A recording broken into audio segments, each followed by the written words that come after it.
Israel மக்கள் எளிதில் புரிந்து கொள்ளும் விதத்திலே ஒரு சின்ன ஓமை இன்றைக்கு நற்செய்தியிலே இயேசுவால் தரப்படுகிறது.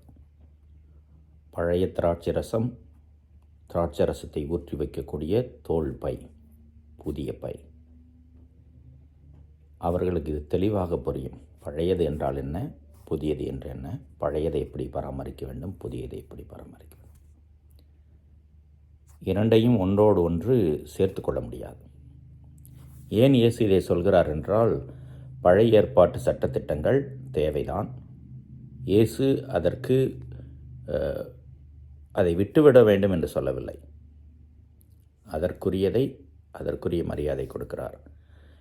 இவர் தருகிற விளக்கம், இவர் தருகிற அந்த புதிய கட்டளை ஆழ்மனது சம்பந்தப்பட்டது, தனி மனித ஒழுக்கம் சம்பந்தப்பட்டது, தனி மனிதருக்கும் கடவுளுக்கும் உள்ள உறவு சம்பந்தப்பட்டது. உதாரணத்திற்கு ஒன்றை எடுத்துக்கொள்வோம். கொலை செய்யாதே. ஆனால் கொலைக்கு காரணமாக இருக்கக்கூடிய மனதில் இருக்கிற எண்ணம், தீய எண்ணம், காழ்ப்புணர்ச்சி, பழிவாங்கும் எண்ணம், அதை பிடுங்கி எறிய சொல்கிறார் இயேசு. இவருடைய வாழ்வு புதிய நெறிமுறை என்பதை பாவிகளாக கருதப்பட்டவர்கள் கூட இயேசுவின் திருத்தூதர்களாக மாற்றப்படுகிறார்கள். இன்றைய நற்செய்தி வாசகத்திற்கு முன்னால் லேவியினுடைய அழைப்பும் வருகிறது. அவருடைய வீட்டில் தான் இதெல்லாம் நடக்கிறது.